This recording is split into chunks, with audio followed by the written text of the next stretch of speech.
બગસરાના મુંજિયાસર ગામની એક શાળામાંથી અજીબો ગરીબ કિસ્સો સામે આવ્યો। આશરે 30 થી 40 જેટલા વિદ્યાર્થીઓએ પતરી વડે પોતાના હાથ પર ચીરા પાડ્યા। 30 થી 40 જેટલા વિદ્યાર્થીઓ આ કામ કરે છે। ખરેખર હચમચાવી દે તેવી આ ઘટના છે।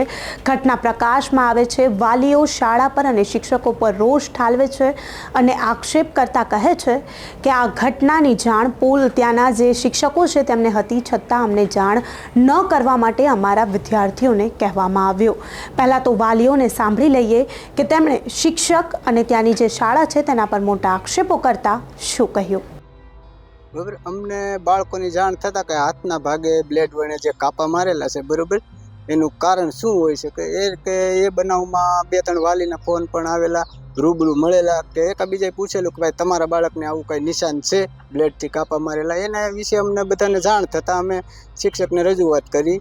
તો શિક્ષકે એક મિટિંગનું આયોજન કર્યું બીજા દિવસે, બરાબર, કે મિટિંગમાં એવો નિર્ણય લેવા માગતા હતા શિક્ષક કે આ જવાબદારી અમારી ન હોય, બરાબર, એવા એક કોરા કાગળ ઉપર અમારી સાઇન લેવામાં આવેલી છે।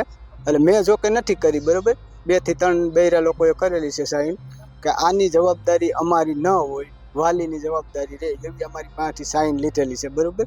તો ખરેખર આ સાઇન, આ જવાબદારી અમારી ન હોવી જોઈએ, માત્ર ને માત્ર શિક્ષકની રહેવી જોઈએ। સ્કૂલમાં આવ્યું કેમ ઘટના બની? છોકરાઓ એટલા બધા કાપા માર્યા, કેટલા છોકરા માર્યા છે? અંદાજે 20 થી 25 બાળકોને કાપા મારેલા છે। શું તમને શું લાગે છે? હવે કારણમાં તો એવું છે, કોઈ બાળક બીકના હિસાબે કોઈ કહેતું નથી, અમુક કહે કે ભાઈ ગેમના હિસાબે અમે મારેલા છે, કે અમે એવું કાંઈ રમત રમતા હતા, પણ બનાવ બન્યો છે શાળાના સમય દરમિયાન, બરાબર। એટલે આ જવાબદારી માત્ર ને માત્ર શિક્ષકની રહેવી જોઈએ એવી અમારી માંગ છે, બરાબર। આ બનાવ તારીખ 19 થી 23ની અંદર બનેલો છે, જે અમને કાલની તારીખમાં ખબર પડી। તો અમે લેખિતમાં બધી જે આપવાનું હોય, આપણે પીઆઈ સાહેબ, તાલુકા વિકાસ અધ્યક્ષ, શિક્ષણ ખાતું, મોટા મુંજિયાસર ગ્રામ પંચાયત, તેને તમામને અમે લેખિતમાં આપેલી છે। અને આ બનાવની અંદર એવું છે કે શિક્ષકો એની જવાબદારીમાંથી છટકે છે। અમે જ્યારે વાલીઓએ ભેગા થઈને શિક્ષકોને કીધું કે આ જવાબદારી તમારી આવે છે, ત્યારે શિક્ષકો એવું કહે છે કે આ અમારી જવાબદારી આવતી નથી। અને આ બનાવ બન્યો ત્યાર પછી શિક્ષકોએ એક વાલીની મિટિંગ બોલાવી હતી અને અમુક વાલીને જબરજસ્તી સાઈન લીધી હતી કે આની અંદર આવા બનાવની અંદર અમારી કોઈ જવાબદારી આવતી નથી, તમારા વાલીઓની જવાબદારી હોય। તો સ્કૂલની અંદર બાળક ભણવા આવે છે તો 5 કલાકના જે ટાઈમ પીરિયડ છે 5 કલાકનો, એની અંદર જવાબદારી કોની આવે? શિક્ષકોની જ આવે। વાલીઓ કંઈ સાથે તો રહેવાના નથી। હવે એ તો સ્કૂલની અંદર શિક્ષકો હોય, શિક્ષકોને ખબર હોય, વાલી તો સાથે હોતા નથી। સીસીટીવી કેમેરા છેલ્લા 1 વર્ષની આજુબાજુથી અડધા ચાલુ છે, બંધ છે। અમે અનેક વખત રજૂઆત કરી કે સાહેબાને ચાલુ કરો, પણ કોઈ ધ્યાન દેતું નથી। હા, આ બનાવની અંદર દીકરીઓ પણ છે। હા, પગે છે, હાથે છે મારેલી। તમે ગામના ઉપસરપંચ છો, તમારી પ્રાથમિક શાળામાં જે આખી ઘટના ઘટી છે, આ ઘટના આખી શું છે? ઘટના તો અમને ગઈકાલે વાલીઓ દ્વારા ગ્રામ પંચાયતને અરજી આપી છે કે સ્કૂલની અંદર છોકરાઓને બ્લેડના મારેલીના કાપા છે અને એકબીજાએ માર્યા એવું શિક્ષકો દ્વારા કહેવામાં આવ્યું। એટલે અમે પહેલાં તો વાલીઓને કીધું તમે કાંઈ ફરિયાદી કે શિક્ષકોને પૂછ્યું હતું કે અમારી જવાબદારી રહેતી નથી એવું કીધું છે, એવું વાત કરતા હતા વાલીઓ। ત્યાર પછી અમને રજૂઆત આવેલી, અમે તાલુકા શિક્ષણ અધિકારી, જિલ્લા શિક્ષણ અધિકારીને અમે રજૂઆત કરી અને પીઆઈ સાહેબને કે આની તટસ્થ તપાસ થાય, તપાસમાં જે કોઈ ગુનેગાર હોય એને કાયદાકીય પગલાં એની માટે થાય, દૂધનું દૂધ ને પાણીનું પાણી થાય। છોકરાઓનો એકબીજાનો કોઈ એકબીજાએ મારી હોય તોય પણ એ તો એનો તપાસનો વિષય છે, એટલે તપાસમાં જે કાંઈ આવશે એ આવશે, બધું હશે। કેટલા વિદ્યાર્થીઓ છે? 20-25 તો પાકા, એથી વધારે પણ હોઈ શકે। કેટલા 5 સ્કૂલ તો છે 1 થી 8 ધોરણની, પણ એમાં 5 થી 8માં આ બનાવ બનેલો છે। કાલે અમને વાલીઓ દ્વારા અરજી ગ્રામ પંચાયતને આવી એટલે અમને ખ્યાલ આવ્યો કે આ સ્કૂલમાં આવું બનેલું છે। તમને શું લાગે છે?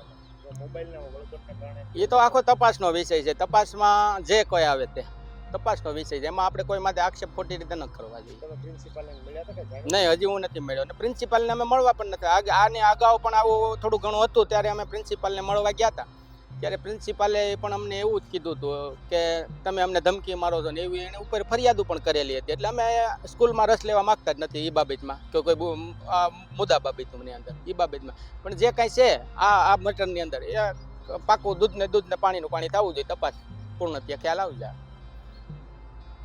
તો અહીં વાલીનું સાફ મણે કહેવું છે કે આ ઘટનામાં જવાબદાર શિક્ષક અને શાળા છે, છતાં તેમણે પોતાના હાથ ઊંચા કરી લીધા. આ ઘટના શાળામાં બની છે, છતાં શિક્ષકો પોતાની જવાબદારી માનવા તૈયાર નથી. આ વિશે પોલીસ જે અધિકારી છે તેણે પણ પોતાની પ્રતિક્રિયા આપી છે. તેમણે તપાસ હાથ ધરી અને તેમને શું જાણવા મળ્યું તેમની પાસેથી પણ એકવાર સાંભળી લઈએ. બગસરા પોલીસ સ્ટેશનના મોટા મુંજિયાસરની એક ઘટના સામે આવી છે, જેનામાં મોટા મુંજિયાસરની જે પ્રાથમિક શાળા છે એનામાં ધોરણ 1 થી 8ના જે વિદ્યાર્થીઓ ભણે છે એનામાંથી 20 થી 25 આશરે જેટલા બાળકો છે એમણે પોતાના હાથ પર આ બ્લેડ મારેલી છે. અને આ જે ઘટના બની છે એનું મુખ્ય કારણ એવું છે કે જે બાળકો છે એ પોતપોતાની જોડે રમતમાં એકબીજા જોડે શરત મારે, બેટ મારે કે જો તું આ હાથમાં જો પોતાની રીતે બ્લેડ મારીશ તો એને 10 રૂપિયા નહીં આપવાના, જો ન મારે તો એને બ્લેડ આપવાનું. એટલે ઇન અ વે ડેર જેવું છે આ ગેમ. જે બાળકો છે એ પોતાની રીતના આવી રીતના જે પોતાના હાથમાં છે એ આવી બ્લેડ મારેલી છે. શાળાના જે પ્રિન્સિપલ છે એમને 18 કે 19 તારીખે આ ઘટનાની જાણ થયેલી. 21 તારીખને એમણે જે શાળાના જે વાલીઓ છે એમની મિટિંગ બોલાવી અને એનામાં તાલુકા જે કેળવણી નિરીક્ષક છે રમેશ માલવિયા એ પણ હાજર રહ્યા હતા અને બધા બાળકોને અને વાલીઓને જાણ કરવામાં આવી હતી. અને જે બાળકો છે એમણે પણ ભવિષ્યમાં આવી કોઈ પણ કૃત્ય નહીં કરે એવી બાંહેધરી આપી હતી. સર, આમાં video game as of now video ગેમનો કોઈ રોલ સામે નથી આવ્યો, અથવા કોઈ પણ બાળકે કોઈ મોબાઈલમાંથી જોઈ અને એવું શીખ્યા હોય એવું અત્યાર સુધીમાં જાણ નથી કરી.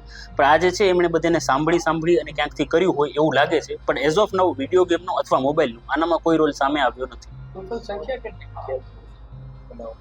ટોટલ બનાવમાં આજે આશરે છે એટલે 20 થી 25 બાળકો આનામાં સામેલ છે અને એમને હાથ પર આટલી જે છે એ નાનકડી ઈજાઓ મળેલી છે.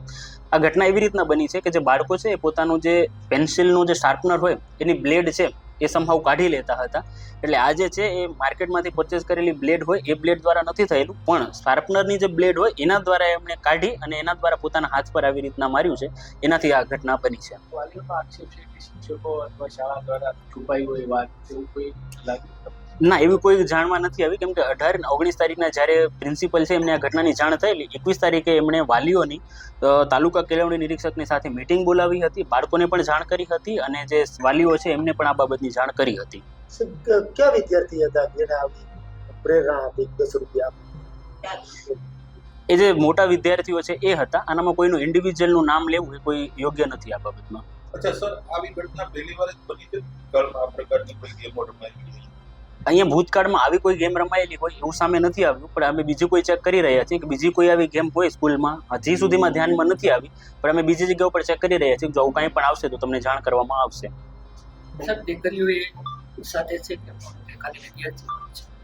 બંને જેન્ડરના સ્ટુડન્ટ્સ આનામાં સામેલ છે. Thank you sir, thank you. તો આ ઘટનાની જાણના પડઘા શિક્ષણ મંત્રાલય સુધી પણ પહોંચી ગયા. શિક્ષણ મંત્રી પ્રફુલ્લ પાનસેરિયાએ પણ પોતાની પ્રતિક્રિયા આપી. તેમણે આ ઘટનાને વખોડી અને શું કહ્યું તેમને પણ એકવાર સાંભળી લઈએ. સાહેબ, જે અમરેલીની ઘટના બની શાળાની, જે બાળકોએ હાથમાં બ્લેડ મારી એના સંદર્ભમાં આપ શું જણાવવા માંગો છો? અમરેલીના મુંજિયાસર સરકારી શાળામાં 10 થી 12 વિદ્યાર્થીઓએ વિડીયો ગેમ અથવા તો કોઈ ચેલેન્જની ગેમ રમીને પોતાના હાથે બ્લેડ મારવાની, પગે બ્લેડ મારવાની, આ રીતની વિડીયો ગેમની વિકૃત માનસિકતા બાળકોના કુમળા માનસ પર પડી છે. જ્યારે આ ઘટના થઈ ત્યારે અમારા જિલ્લા શિક્ષણ અધિકારી દ્વારા તાલુકાના જિલ્લા શિક્ષા વિભાગ દ્વારા વાલીઓ સાથેનું અને વિદ્યાર્થીઓને ઠપકો આપીને વાત 8 દિવસ પહેલાં પૂર્ણ થઈ ચૂકી.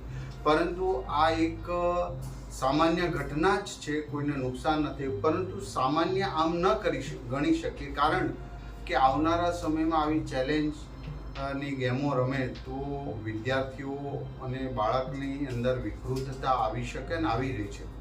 તો ચોક્કસ પ્રકારે આને એક સ્ટડી કેસ તરીકે અમે કરીને અન્ય શાળાઓને આ વાત જણાવીશું. વાલીઓને વિનંતી છે કે બાળકોને મોબાઈલ આપવો નહીં ને ગેમ રમતા હોય ગમે એટલા તોફાન કરે, ધમપછાડા કરે, પણ ધીરે ધીરે આવી ગેમો અને મોબાઈલથી વણગલ દૂર રાખવું. આત્મહત્યા, કૂદી જવું, આવા બધા જ ચેલેન્જો બાળકો આપે છે અને એના હિસાબે જે હારી જાય એ બ્લેડથી પોતાના શરીર ઉપર ઘાવ કરે છે પગ ઉપર કરે છે, જે જીતી જાય એ દાંત હસતો હોય છે. તો આવી જીત, આ વિકૃત માનસિકતા તરફ સોશિયલ મીડિયા અને ગેમ દ્વારા જઈ રહ્યા.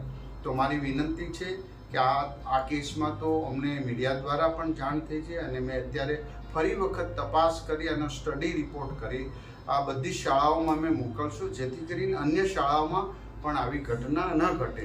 તો વાલીઓ પણ, શિક્ષકો પણ પહેલાં મોબાઈલ છોડી મેદાન અપનાવે, ત્યારે જ બાળકો અપનાવશે. આવો સૌ સાથે મળીને આપણે આવી ઘટનાને કોઈ પોલિટિકલ અંજામ નહીં, પણ આપણું બાળક છે, ગુજરાતના દરેક બાળકો આ રીતે વૈચારિક સમૃદ્ધ બને એ હેતુસર તમામ લોકો આપણે આગળ આવી અને આવા પ્રશ્નો સોલ્યુશન માટે સૌ પ્રયાસ કરીએ.